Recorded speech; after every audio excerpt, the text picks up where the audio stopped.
কিছু দূর যাইতে 2 নম্বর আরেকটা মানুষের সাথে দেখা।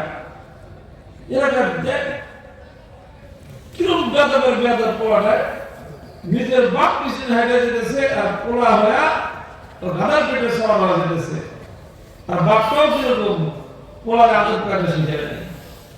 বক্তা বলল যে কথার মধ্যে যুক্তি আছে। তো পরে কি করবে, বাপ বাটা দুজন গাদার পেটে সওয়ার হয়ে গেছে। ছোট একটা গাদা, বাপ বাটা দুজনের পেটে সওয়ার হয়ে যেতেছে। কিছুদূর যাওয়ার পরে 3 নম্বর গ্রুপের সাথে দেখা।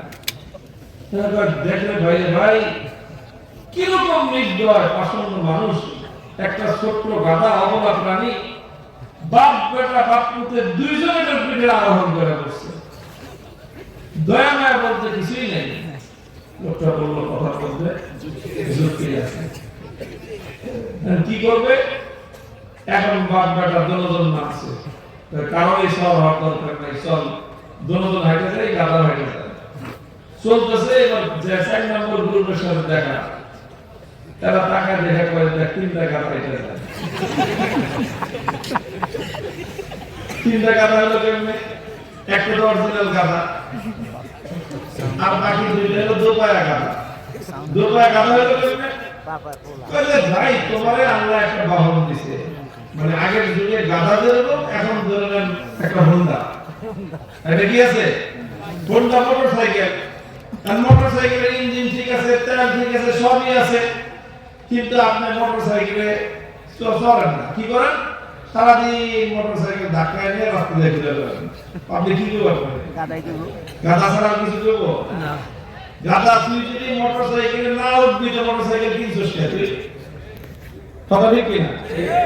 তোর যে মোটরসাইকেল আছে তো তুই পায়ে হাঁটবি কেন? মোটরসাইকেলের চাক্কা ঘুরতেছে তো তুই হাঁটবি কেন? তুই মোটরসাইকেল উঠে বয়, আর তোর যেহেতু গাদা আছে হয় তুই আরোহণ কর পিঠে, না তোর পোলারে আরোহণ কর। এটা কিরকম হলো যে গাদা হাইটে দিতেছে, তাও হাইটে দিতেছিস, তো তোরা তো গাদা না হলে হাইটে যাবি কেন? বাবা চিন্তা করে যে কথার মধ্যে কি আছে, যুক্তি আছে।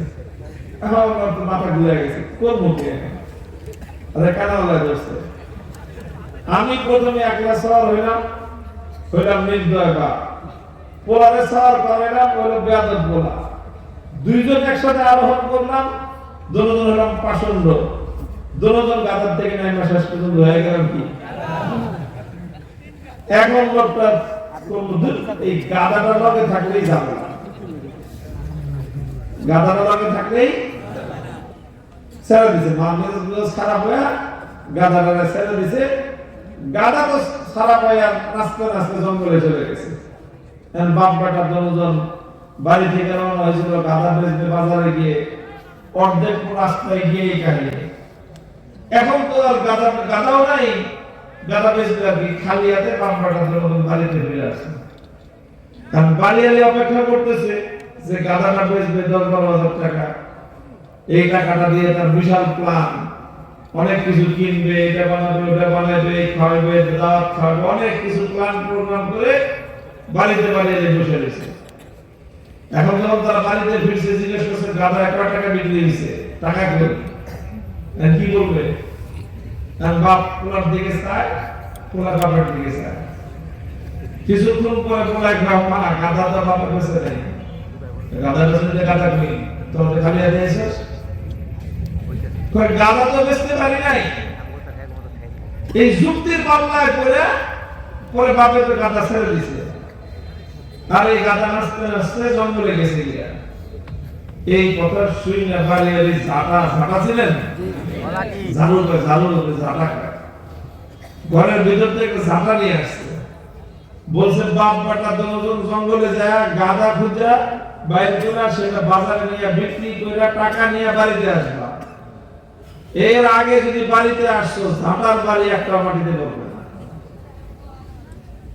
মহতরম হাজিরিন, এটা একটা রূপক গল্প।